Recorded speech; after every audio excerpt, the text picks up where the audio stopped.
Iqra FM. Assalamu alaikum wa rahmatullahi wa barakatuh. Hapa tuko katika eneo la soko kuu la mkoa wa Mwanza, na hapa tuko na shekhe wa mkoa wa Mwanza. Tupo katika uzinduzi wa ugawaji wa vipeperushi vya Badr Day.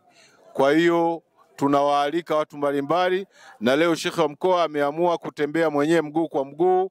Ataanzia hapa soko kuu la Mwanza mjini, lakini atakwenda Mwaroni, atakwenda Buhongwa kwa ajili ya uzinduzi ya ugawaji wa vipeperushi hivi ya mwaliko wa Badr Day ambayo itafanyika tarehe 18 mwezi huu. Kwa hiyo inshallah tunawakaribisha sana. Sheikh, karibu uzindue. Naam, assalamu alaikum warahmatullahi wabarakatuh. Tumeamua kama alivyoeleza afisa itifaki kwamba tutembee na tugawe mialiko, kwamba tarehe 18 ya mwezi huu wa 3 itakuwa mwezi 17 Ramadhani, siku ya Jumanne. Tunawaalika wananchi wote Waislamu na wasiokuwa Waislamu tukusanyike pale Furahisha kwa ajili ya kuchangia ujenzi wa vituo vya afya katika mkoa wa Mwanza. Kwa hiyo tumeona tutoke wenyewe ofisini na tutembee kuwagawia watu. Sasa tumeona tuanzie soko kuu hapa, na baada ya hapo tutatembea kwenye makundi mbalimbali. Kwa hiyo tunaanza kugawa kadi. Mimi naitwa Kasim Ramadhani Zirari, kwa jina la utani hapa sokoni ni mwenyekiti wa soko la kuku. Umepewa kipeperushi, pengine umepokeaje jambo hilo? Kipeperushi hiki ni cha Badr Day. Nimekipokea kwa mikono mizuri, mikono miwili na kwa furaha sana. Utachangia Badr Day? Nitachangia Badr Day sana, tena naipenda.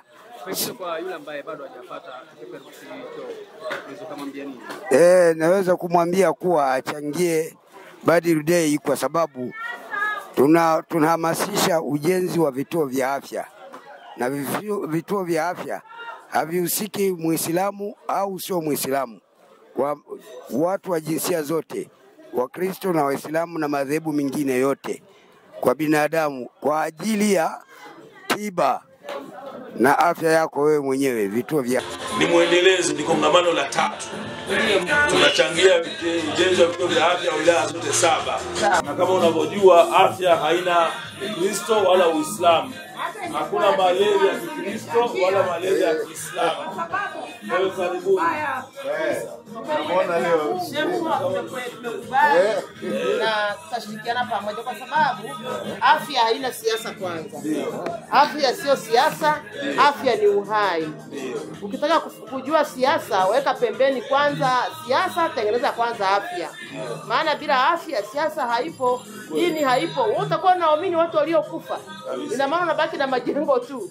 Kwa hiyo kwanza, kwa jambo ambalo ulifanya la hekima na kutengeneza swala la kuchangia swala la kiafya, naona ni Mwenyezi Mungu kuonyesha na ubarikiwe kwenye utumishi wako, na unaona kile mnavyoenda na kuna vitu vibaya ambavyo tulikisikia, tuliumia sana, tukasema, lakini Mungu anakutendea. Amina.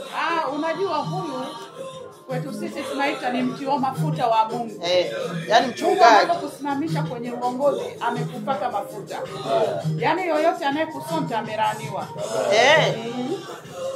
Asante sana. Mtumishi wa Mungu anaomba muambie watu wengine tuwaletea peperushi visambaza. Ulisema unakubali kuwa nani chao wa mkoa, lakini kwa mambo mema. Ndio. Na tunaona mema ndo hayo. Amina. Barikiwa sana. Amina. Tuko pamoja katibu. Tuko pamoja katibu. Iqra FM.